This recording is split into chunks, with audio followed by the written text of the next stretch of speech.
Sorotan berita setakat jam 8 malam Selasa 30 September 2025.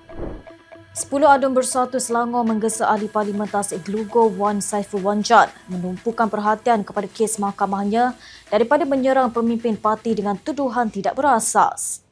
Dalam kenyataan bersama, mereka mengecam sidang media Wan Saiful bersama beberapa ketua bahagian semalam yang didakwa cuba mengalih perhatian daripada kegagalan komplot jahat menjatuhkan Presiden Bersatu Muhyiddin Yassin melalui gerakan Akuan Berkanun.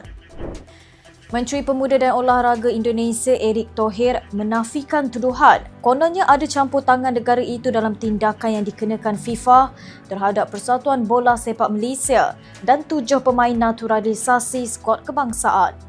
Erick yang juga pengerusi Persatuan Sepak Bola seluruh Indonesia berkata Indonesia tidak pernah campur tangan urusan negara lain dan hanya fokus memajukan sukan sendiri termasuk bola sepak, badminton dan pencaksilat. Menteri Pengangkutan Lutfi Fuk mempertahankan kenyataannya mengenai kepentingan kerusi keselamatan kanak-kanak dengan menegaskan keutamaannya adalah mengingatkan ibu bapa tentang aspek keselamatan walaupun berdepan kritikan awam. You boleh kritik saya, boleh kecam saya, tetapi jangan lupa kalau ada kanak-kanak dalam kereta, tolonglah pasang kerusi kanak-kanak demi keselamatan kanak-kanak tersebut. Kehadiran Presiden Amerika Syarikat Donald Trump pada sidang kemuncak ASEAN ke-47 perlu dilihat dalam konteks politik antarabangsa. Bukannya polemik semasa, kata Menteri Dalam Negeri Saifuddin Nasution Ismail.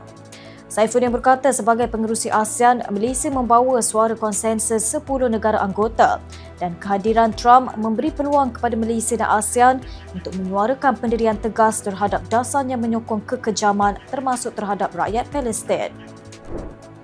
Demikian sorotan berita untuk malam ini. Untuk maklumat lanjut, layari FMT dan ikuti kami di sini.